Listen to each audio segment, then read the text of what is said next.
Hello everyone. So declaring static variables in Python, we can declare in many ways. One of the way is static variable inside the class, sorry, and outside of method. So here, very simple example. We have a class. Name of that class is demo.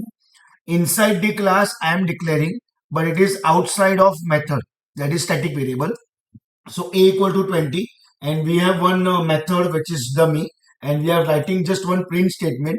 And outside of this class we have only two print statement. One is printing demo.a, that is static variable value using the class name, and one is printing the information of this class, that is using demo dot underscore underscore dict, which will give you answer in the dictionary format. So control S and F5. See, we are getting module main. Also here you all can see we are getting A20. Okay.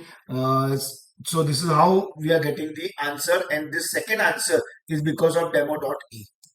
So this is one of the way, like you can declare static variables in Python.